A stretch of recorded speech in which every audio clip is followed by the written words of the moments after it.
Welcome back to monk and Paramanu. आज की video में हम डिस्कस करेंगे पोटेंशियोमीटर और पोटेंशियोमीटर की एप्लीकेशन और उन पर बेस्ड कुछ न्यूमेरिकल्स कि पोटेंशियोमीटर के बेस पे जितने भी क्वेश्चन या न्यूमेरिकल होते हैं उनको किस तरह सोल्व किया जाता है इन ए ईजी वे और इजी मेथड से।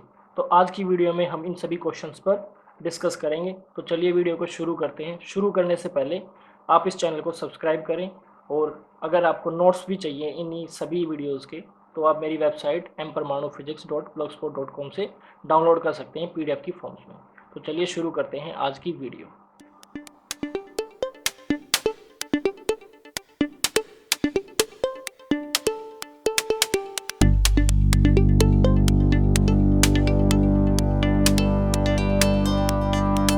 First question, a 10 meter long wire of uniform cross section and 20 ohm resistance is used in a potentiometer wire।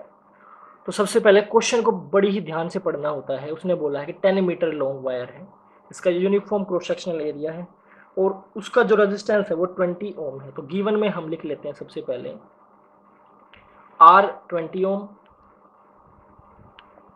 Length L capital L 10 ohm 10 metre sorry. और उसने बोला है wire is connected with series of battery 5 volt, battery 5 volt with external resistance R 400 ohm. अब इसका figure बनाओ, battery 5 ओम 5 volt, उसके साथ resistance R 400 ओम, उसके साथ की के साथ पोटेंशियोमीटर वायर ए बी की लेंथ 10 मीटर, इसका रेजिस्टेंस 20 ओम। अब क्वेश्चन को आगे पढ़ो। उसने बोला है an EMF E is balanced at 6 metre. कोई ईएमएफ लगाई है इसके अक्रॉस, उसकी जो वैल्यू है वो ई है और वो बैलेंस होती है 6 मीटर लेंथ पर। एल की वैल्यू है 6 मीटर। अब इस क्वेश्चन के अंदर पूछा है सबसे पहले निकाल low potential gradient of wire और फिर निकालो वैल्यू ऑफ अननोन ईएमएफ ई। तो बहुत ही सिंपल क्वेश्चन है, हमारे पास सारी चीज़ें हैं। सबसे पहले हम निकालते हैं के निकालने के लिए फर्स्ट स्टेप था टोटल इक्विवेलेंट रेजिस्टेंस। रेजिस्टेंस है 400 और 20, ये सीरीज में है तो क्या होगा 400 प्लस 20 इज इक्वल टू 420 यानी कि 420 ओम। अब निकालना है आई यानी कि करंट। करंट कैसे मिलेगा, voltage E over R plus R. E है 5 वोल्ट 420 ओम, ये आ गया आई एम्पियर्स में। अब आई के जस्ट बाद हमें निकालना है V. V is equal to होता है आई इंटू आर। आर यहाँ पर 20 है तो होगा 5/420 इंटू 20। देखो आई मिल गया, ई बाई आर, आर यहाँ पर टोटल वाला ये रेजिस्टेंस ये, और V equal to I R यानी कि इसके अक्रॉस पोटेंशियल डिफरेंस वो होगा V equal to I R. I इसका करंट आई और आर इसका रेजिस्टेंस। ये आ गया 5/21। अब निकालना है के होता है V by L, potential drop upon में टोटल लेंथ 5/20 और टोटल लेंथ है 10 मीटर्स तो ये आ गया 1/40 टू 1/40। के की वैल्यू आ गई 1/40। अब क्वेश्चन के अंदर हमें पोटेंशियल ग्रेडियंट पूछा था वो हमने निकाल दिया 1/40। अब बात करते हैं वैल्यू ऑफ ईएमएफ की। अब ईएमएफ की वैल्यू कैसे निकालेंगे, ईएमएफ की जो वैल्यू होगी वो प्रोपोर्शनल होगी एल के और ई इक्वल टू होगा के इंटू एल। अब के यहाँ पर 1/40 है और एल है यहाँ पर 6 मीटर। ठीक है, इन दोनों की अगर आप मल्टीप्लाई करोगे तो ये मिलेगा 6/40 3/20। तो यही हमारा आंसर होगा किसका, ई का। ये हमें मिल जाएगी ईएमएफ 3/20। वहाँ पर 6 मीटर्स दे रखा है तो मीटर्स को हम सेंटीमीटर में कन्वर्ट कर लेंगे और यूनिट्स को हम सेम रखेंगे, तब हमारा जो आंसर होगा वो परफेक्ट होगा। इस तरह हम किसी भी ईएमएफ या फिर पोटेंशियल ग्रेडियंट को सोल्व कर सकते हैं क्वेश्चंस के अंदर।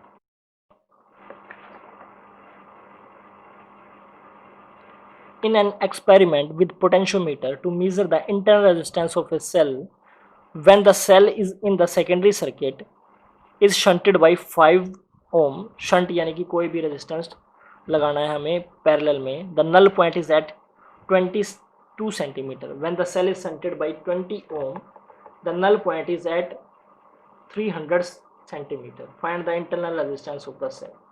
अब हमें इंटरनल रेजिस्टेंस निकालना है। जैसे कि हम बैटरी लेट कर लेते हैं ई, जो हम नीचे लगाएंगे, और इसका जो यहाँ पर हमने आर जो है इंटरनल रेजिस्टेंस हम लेट कर लेते हैं। तो हमें जो बैलेंस पॉइंट मिले हैं वो मिले हैं 200 सेंटीमीटर, 220 सेंटीमीटर एंड 300 सेंटीमीटर।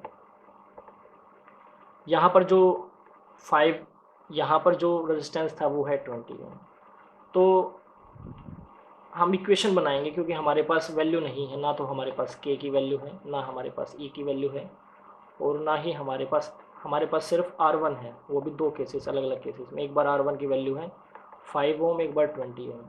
तो हम इक्वेशन बनाते हैं। सबसे पहले हमें पता है कि जो पोटेंशियल होगा जो, यानी कि potential across that cell is equal to होगा के इंटू एल, जो बैलेंस पॉइंट है। कुछ ऐसा फिगर होगा, फिगर देख लो एक बार। ऐसे सेल हैं, यहाँ पर ए बी है,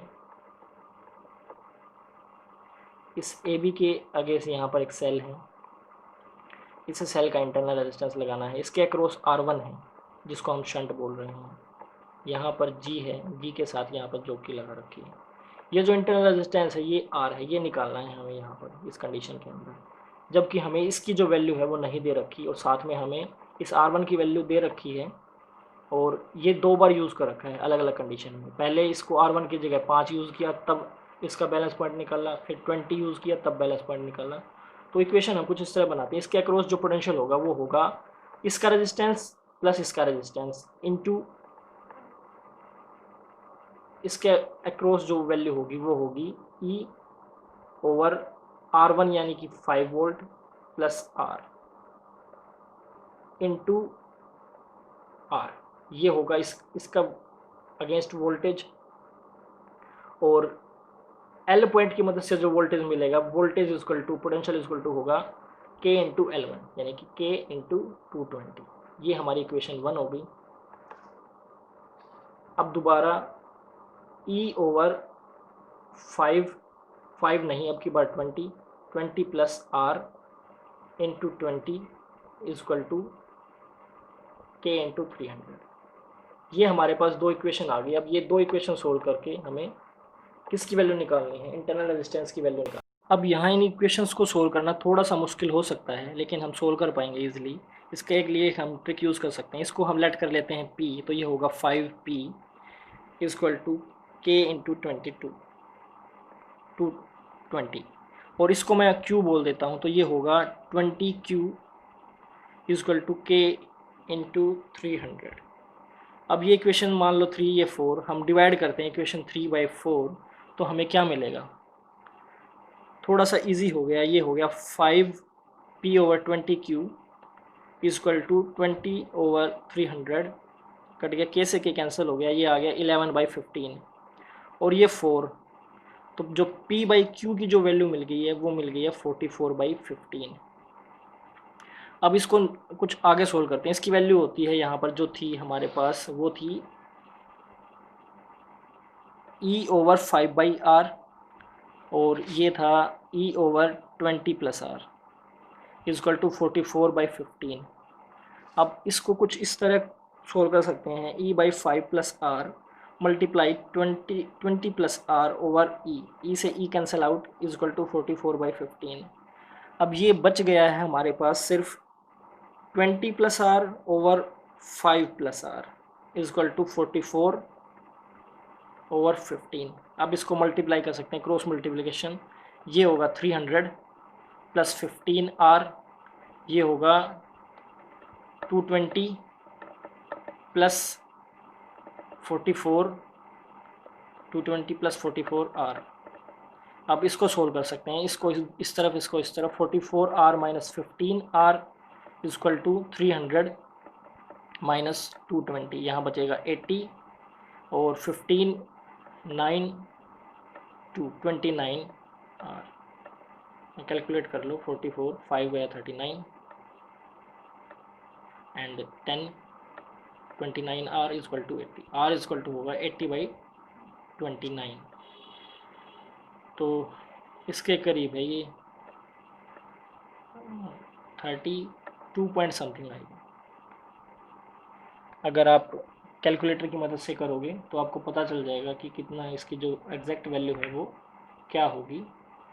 इस तरह आप किसी भी क्वेश्चन को सोल्व कर सकते हैं। अगर आप कैलकुलेटर की मदद से करोगे तो एग्ज़ाम के टाइम पे आपको कैलकुलेटर तो नहीं मिलेगा, लेकिन इजी है, आप डिवाइड कर सकते हैं इसको। 2.75 इसका आंसर होगा यही।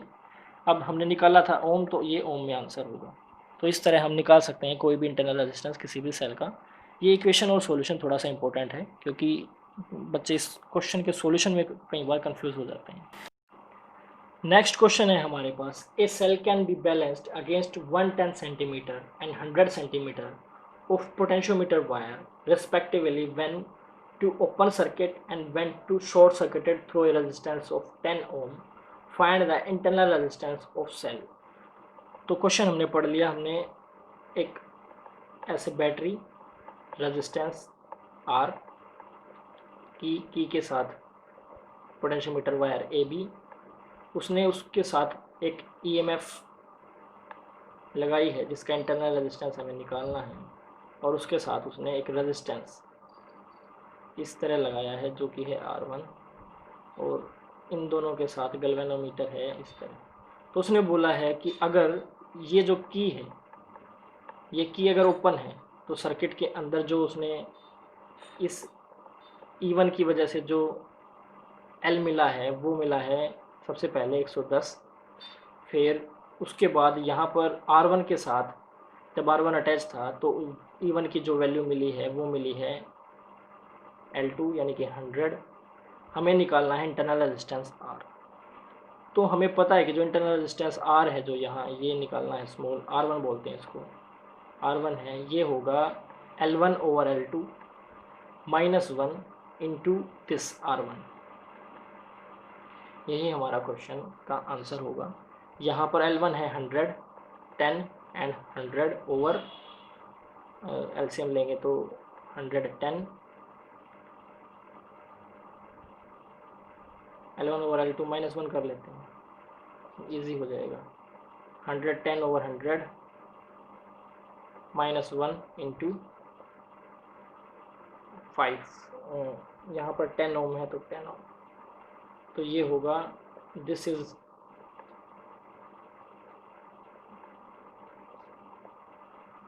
इंटू 10 ओम। इसको निकाल के मिलेगा 1/10 इंटू 10 ओम 1, तो 1 ओम यहाँ पर इंटरनल रेजिस्टेंस होगा। ये हमारा आंसर है। तो क्वेश्चन काफ़ी इजी है।